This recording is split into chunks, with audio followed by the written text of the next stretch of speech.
Praise the Lord. जय मसीह की आप सभी को एक बार फिर से आप लोगों के बीच में आने के लिए प्रभु ने जो समय दिया है उसके लिए प्रभु को धन्यवाद करता हूँ। आज के इस वीडियो में हम परमेश्वर के एक नए वचन और नई कहानी के साथ आगे बढ़ेंगे। दोस्तों, पवित्र बाइबल में परमेश्वर के अलग अलग वचन हैं और वो हमें एक नया जीवन देते हैं। उस पवित्र बाइबल में एक परमेश्वर का ये भी वचन है कि परमेश्वर ने जगत से इतना प्रेम किया कि उसने अपना एक लौता पुत्र हमारे लिए दे दिया, और जो कोई उस पर विश्वास करता है उसका नाश नहीं होगा लेकिन वो अनंत जीवन पाएगा। यही वचन हमारे जीवन में एक दृढ़ विश्वास, दृढ़ संकल्प और हमारे विश्वास को मजबूत करने का एक बहुत अच्छा वचन है। तो आज इस वचन के अनुसार एक नई कहानी हम सुनेंगे। उस कहानी का नाम है प्रजा के खातिर। तो आइए सुनते हैं इस कहानी के द्वारा आज के इस वचन को परमेश्वर हमारे जीवन में कैसे समझाना चाहता है। स्पेन की राजधानी पर एक बार मुसलमान सैनिकों ने आक्रमण किया। मुसलमान सैनिक इतने ज़्यादा थे कि उन्होंने स्पेन के राजा अल्फांजो को हराकर जो उसका बेटा था, एक का एक जो पुत्र था, उसको उठाकर वो लेकर चले गए। कुछ समय के बाद वो नगर से थोड़े दूर चले गए और नगर के दूर जाकर उन्होंने एक फांसी का फंदा तैयार किया और उस राजा के पुत्र को उस फांसी के फंदे के नीचे खड़ा कर दिया। और जो स्पेन का राजा था अल्फांजो, उसको जो मुसलमान के राजा थे उन्होंने पत्र लिखा। उस पत्र में क्या था? वो पत्र को देखकर राजा बहुत चिंता में आ गया, बहुत परेशानी में आ गया। उसको नींद तक नहीं आती थी और उसको देखकर सब उनकी जो प्रजा थी वो भी विवश हो गई कि राजा को क्या हो गया।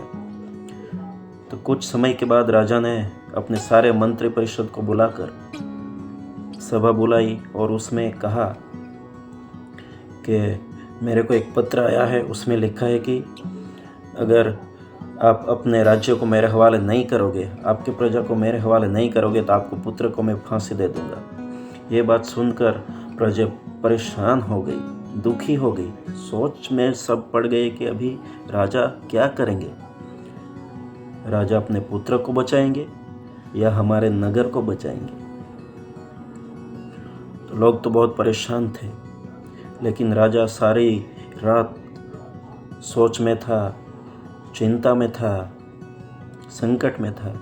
उस समय उसने सोचा क्या करूं, परंतु कुछ समय के बाद उसने तुरंत एक फैसला ले लिया। उसने उस मुसलमान राजा को एक पत्र लिखा और उस पत्र में ये लिखा कि मेरी प्रजा के खातिर, मेरे लोगों के खातिर मैं अपना बेटा आपको सौंप देता हूँ। ये सब बातें सुनकर अल्फांजो राजा का जो नगर था, उनके जो लोग थे, उनके जो मंत्री थे, सब बहुत चिंतित हो गए, दुखी हो गए और राजा के लिए रोने लगे। और वो सोच में पड़ गए कि राजा ने सच में उनके पुत्र का बलिदान देकर हमें आज बचा लिया, हमारे लोगों को बचा लिया, हमारे छोटे छोटे बच्चों को बचा लिया।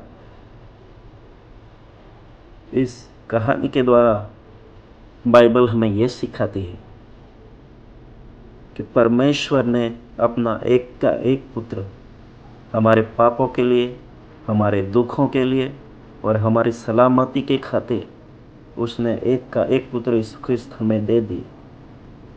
और उसने हमें अपने पापों से छुड़ाकर अपने लहू के द्वारा क्रूस पे अपना बलिदान दे दी। वो यीशु आज हमें कहता है कि अपना सब कुछ मुझे दे दो, मैं तुम्हें विश्राम दूँ। जिस प्रकार राजा ने अपने पुत्र का बलिदान देकर प्रजा का रक्षण किया, उस प्रकार परमेश्वर ने अपने एक बेटे को हमारे लिए देकर उसने हम पर बहुत बड़ा उपकार किया है। जब हम दुख में थे, संकट में थे, परमेश्वर ने वो बेटे को भेजकर हमें वो दुख और संकट से निकाला और हमें नया जीवन देकर परमेश्वर ने तृप्त किया। तो आज हम अपने मन में सोच कर देखते हैं कि सच में हम वो परमेश्वर के पुत्र को, वो परमेश्वर के पुत्र के बलिदान को,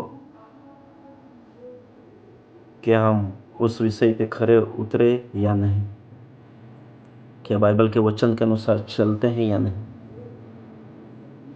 आज इस कहानी के द्वारा परमेश्वर हमें यही सिखाता है कि आप परमेश्वर के वचन के अनुसार चलें, आप परमेश्वर की आज्ञा को मानें,